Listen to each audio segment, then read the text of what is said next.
गौतम बुद्ध की बस एक बात सीख लो, आपके मन के सभी गंदे विचार पूरी तरह से खत्म हो जाएंगे। नमस्कार मित्रों, स्वागत है हमारे YouTube channel Dinesh inspired voice में। एक समय की बात है, गौतम बुद्ध का एक भिक्षु हर दिन गौतम बुद्ध से कहता, मैंने मन को जीत लिया है, अब मेरा मन मुझे विचलित नहीं कर सकता। एक दिन गौतम बुद्ध ने कहा, ठीक है, तुम उत्तर दिशा में भिक्षा मांगने जाओ, यही तुम्हारी आखिरी चुनौती है। फिर अगले दिन ही भिक्षु ने व्याकुल होकर कहा, मुझसे बड़ी गलती हुई, लेकिन अब मैं दोबारा उस दिशा में भिक्षा मांगने नहीं जाऊंगा। कहानी शुरू होती है जब एक बड़े प्रदेश का राजकुमार अपना राज्य महल सब कुछ त्याग कर बौद्ध संघ में शामिल हुआ। शुरुआती दिनों में नए भिक्षु ध्यान करना सीखते, इसके साथ साथ गौतम बुद्ध उन्हें भिक्षा मांगने भेजते ताकि भिक्षुओं का अहम कमजोर हो और उनका व्यवहार विनम्र हो जाए। संघ में आने के कुछ समय पश्चात राजकुमार भी भिक्षाटन पर जाने लगा। शुरू में सब ठीक था, लेकिन कुछ ही दिनों में ऐसी घटना घटी जिस कारण राजकुमार विचलित हो गया और उसने भिक्षाटन पर जाने से मना कर दिया। भिक्षाटन का नियम था कि भिक्षु केवल 2 घरों में भिक्षा मांगते और नहीं मिलती तो आश्रम वापस आकर जल ग्रहण करते। एक बार राजकुमार भिक्षु नगर में भिक्षा मांगने निकला और दूर सहयोग से भिक्षा नहीं मिली। शुरू में राजकुमार भिक्षु को निराशा हुई, लेकिन कुछ ही पलों में उसका मन शांत हो गया, जैसे कुछ हुआ ही न हो। बिना प्रयास के आज भिक्षु बड़ा प्रसन्न था। उसने लौटकर गौतम बुद्ध से कहा, आज मुझे भिक्षा प्राप्त नहीं हुई, लेकिन मेरा मन शांत है, न किसी विचार ने मुझे परेशान किया। गौतम बुद्ध भिक्षु की सारी भावनाएं समझ रहे थे। गौतम बुद्ध ने कहा, अच्छी बात है, अब तुम कल महल की तरफ भिक्षा मांगने जाना। भिक्षु ने आज्ञा का पालन किया। अगले दिन भिक्षा मांगने निकल गया। कुछ देर बाद जब भिक्षु महल के आगे से गुजरा तो उसे अपना महल याद आ गया कि कैसे वह ऐशो आराम का जीवन जीता था। भिक्षु ने सोचा, महल में खाने को स्वादिष्ट पकवान मिलते और सेवा करने को कई नौकर होते और सभी प्रकार के सुख मिलते। ऐसा सोचते सोचते भिक्षु के मन में इच्छा हुई कि आज बढ़िया भोजन मिल जाए। तभी भिक्षु सचेत हो गया कि यह सब अतीत की स्मृतियां हैं और मैं केवल इन्हें देख रहा हूं। पुरानी यादों के ताजा होने से मन में कुछ इच्छाएं प्रकट हो रही हैं। यह भी मैं केवल देख रहा हूं। अगर मैं इन शारीरिक इच्छाओं को पूरी करने की लालसा रखूं तो मैं मन की शांत और यह जागृत अवस्था खो दूंगा। भिक्षु ने महसूस किया कि जब जब हम स्वयं को 2 कदम आगे ले जाते हैं, चेतना का स्तर ऊपर उठाते हैं, तब तब मन इस प्रकार के खेल खेलता है। जब हम मन को शांत करने लगते हैं तब मन हमें बेचैन करने की पूरी कोशिश करता है। भिक्षु यह सोचकर बहुत खुश हुआ, क्योंकि आज उसने आत्मचिंतन से मन के बारे में गहरी समझ और सूक्ष्म दृष्टि प्राप्त कर ली। भिक्षु ने आश्रम आकर गौतम बुद्ध को सारी बात बताई और कहा, बुद्ध, आज मुझे आपकी कृपा से सूक्ष्म दृष्टि प्राप्त हुई। मन हमें बार बार इच्छाओं में उलझाना चाहता है। महल को देखकर मुझे भी पुराने सुखों का स्मरण हो आया, लेकिन आज भी विचार मुझे छू नहीं पाए। गौतम बुद्ध ने कहा, अच्छी बात है, कल नगर की पूरब दिशा में जाना, वहां एक हवेली है, वहां मन और विचारों पर उपदेश देकर आना।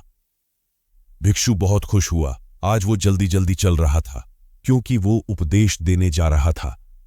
पर मित्रों, इस बार की यात्रा भिक्षु पर भारी पड़ने वाली थी। कुछ ही देर में भिक्षु हवेली पहुंचा और भिक्षा के लिए आवाज लगाई। आवाज सुनकर एक सुंदर युवती बाहर आई। भिक्षु ने सोचा कि इस युवती की सुंदरता को देखकर मेरे मन में कोई विचार नहीं आना चाहिए, क्योंकि मेरा यहां आने का प्रयोजन तो इसको उपदेश देना है।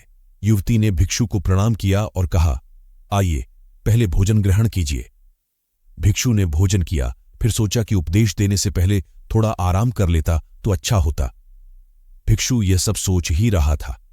इसी बीच युवती ने कहा, श्रीमान, आपने अभी अभी अन्न ग्रहण किया है, अब थोड़ा आराम कर लीजिए, फिर उपदेश शुरू करना। यह सुनते ही भिक्षु सतर्क हो गया। जो योजना वह मन में बना रहा था, यह महिला वह सब बिन बताए करती जा रही थी। भिक्षु ने सोचा, यह सब संयोग है, यहां लोग भोजन के बाद आराम करते होंगे।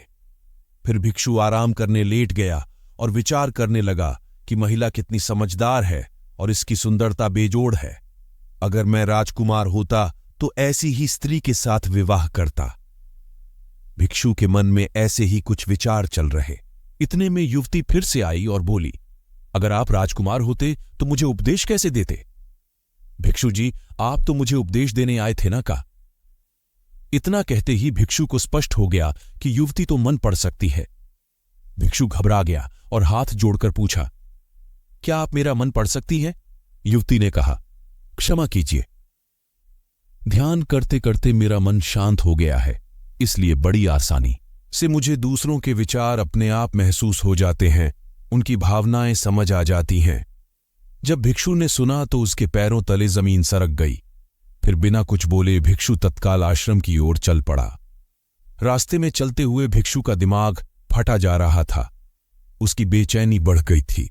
भिक्षु खुद को कोसने लगा कि मेरे मन में युवती के लिए ऐसे विचार क्यों आ रहे थे। उसने मेरे बारे में क्या सोचा होगा? अगर यह बात लोगों को पता चलेगी तो लोग भिक्षुओं और संघ के बारे में क्या सोचेंगे? आज भिक्षु बहुत लज्जत महसूस कर रहा था और वह थोड़ी ही देर में आश्रम पहुंच गया। जब भिक्षु गौतम बुद्ध के सामने पहुंचा तो तथागत ने देखा कि उसके चेहरे की रौनक जा चुकी है। दोनों कंधे झुके हुए थे। भिक्षु ने बुद्ध से कहा, अब मैं कभी भिक्षा के लिए नहीं जाऊंगा। तथागत ने कहा, पहले आराम से बैठो, फिर मुझे बताओ कि तुम्हारी चाल में इतनी थकान क्यों है? आज तुम्हारे चेहरे पर तेज की जगह ग्लानि की भावना क्यों है? भिक्षु ने सारी बात बताई और कहा, मैं सब कुछ जानते हुए भी महिला की सुंदरता के बारे में और अन्य चीजों के बारे में सोच रहा था। मैं मन से पूरी तरह हार गया। अब मैं कभी उस दिशा में नहीं जा पाऊंगा। मैंने बौद्ध संघ का भारी अपमान किया है। गौतम बुद्ध ने कहा, सबसे पहली बात, परेशानी को बढ़ा चढ़ाकर मत सोचो। अगर कुछ बुरा हो जाए तो एकदम से यह मत सोचो कि सब खत्म हो गया। बिना सोचे निष्कर्ष पर मत जाओ। दूसरी बात, ध्यान दो कि कहीं तुम नकारात्मक विचारों के साथ अतिशयोक्ति करने वाले शब्दों का प्रयोग तो नहीं कर रहे, जैसे मैं हमेशा हारता हूं। जीवन में कुछ नहीं बचा। मैं मन से पूरी तरह हार गया। मेरे साथ कोई नहीं है, क्योंकि ऐसा करने से मन अति भावुक और विचलित हो जाता है और नकारात्मक विचारों के चक्र में फंसा रहता है। तथागत के शब्दों से राजकुमार भिक्षु के मन को सांत्वना मिली। भिक्षु ने पूछा, अगर मैंने अपने मन को जीत लिया था तो फिर मन ने मुझे परेशान क्यों किया? गौतम बुद्ध ने कहा, सबसे पहले यह समझो कि विचार पैदा कैसे होते हैं। पहले बाहर कुछ हुआ, फिर उस घटना के प्रति अंतर्मन ने प्रतिक्रिया की। इस कारण शरीर में भावना या सनसनी पैदा हुई। फिर इस सेंसेशन या फीलिंग के प्रति तुम्हारे सचेत मन ने यानी कॉन्शियस माइंड ने प्रतिक्रिया की। इस आखिरी स्टेप को हम विचार कहते हैं। भिक्षु ने पूछा, हमको परेशान करने की विचारों में इतनी शक्ति आती कहां से है? गौतम बुद्ध कहते हैं कि हम खुद विचारों को यह शक्ति प्रदान करते हैं। जब आप जजमेंट और सही गलत के टैग लगाकर विचारों को देखते हो तो उनके प्रति रिएक्ट करने लगते हो। एक विचार के साथ अन्य विचार भी सोचने लगते हो। जब तक आप खुद को जज करोगे तब तक मन आपको नीचा दिखाकर हावी होता रहेगा। भिक्षु ने पूछा, फिर मन शांत कैसे होगा? गौतम बुद्ध ने कहा, अगर विचार है तो शरीर में भावना भी महसूस हो रही है, क्योंकि हर विचार भावना के साथ प्रकट होता है। अगर आप अश्लील विचार महसूस कर रहे हो तो इसका मतलब है कि शरीर में एक भावना यानी सेंसेशंस भी महसूस हो रहे हैं और फिर आप उसके बारे में सोच रहे हो या रिएक्ट कर रहे हो। और इसी बात में मन को शांत करने का तरीका छपा है। हर विचार को देखना कठिन है क्योंकि विचारों का वेग तेज है, लेकिन शरीर में महसूस हो रही भावना यानी सेंसेशंस को देखना आसान है क्योंकि यह देर तक बनी रहती है। अगर इन्हें बिना जजमेंट के सही गलत का मतलब लगाए सिर्फ देखा जाए तो यह गायब भी हो जाती है। तब मन के पीछे जो शांति है वो प्रकट होती है और उस शांति में एहसास होता है कि मन हमारा कुछ नहीं बिगाड़ सकता। हमारा अंतर्मन कैसे ठीक होता है नॉन जजमेंट से। अगर हम किसी भी इंसान या घटना या फिर अपने मन को बिना जजमेंट के देखते हैं तो मन के साथ साथ अंतर्मन अपने आप स्वस्थ और शांत होने लगता है।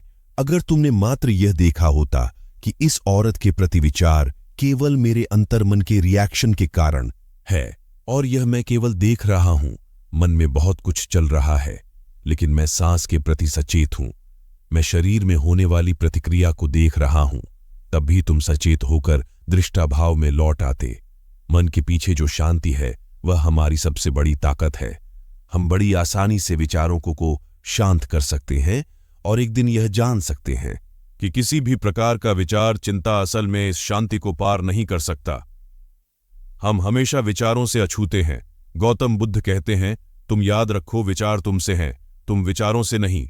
तुम हमेशा ही अपने विचारों से शक्तिशाली हो, अपने डरों और चिंताओं से शक्तिशाली हो। अब तुम अगले 7 दिन युवती के घर भिक्षा मांगने जाओगे। और ध्यान रखना, अपने विचारों को जज मत करना। अच्छे बुरे विचार केवल तुम्हारा द्वार खटखटाते हैं। तुम केवल इतना याद रखना कि तुम वह शांति हो जिसमें सब प्रकट हो रहा है। अगले दिन भिक्षु पूरे मार्ग जागृत होकर चला। महिला के घर जाने से पहले थोड़ी घबराहट हुई, लेकिन भिक्षु दृष्टाभाव में बना रहा। विचारों को, शरीर में उठ रही भावनाओं को, डरों को, गिल्ट को, सबको बस देखता रहा। जब वापस लौटा तो वह पूरी तरह शांत था। आज उसमें मैंने मन को जीत लिया है, यह अहंकार भी नहीं था। आज उसने सही मायनों में मन को पार कर लिया था। मेरे प्रिय मित्रों, आज की यह कहानी आपको कैसी लगी? कमेंट में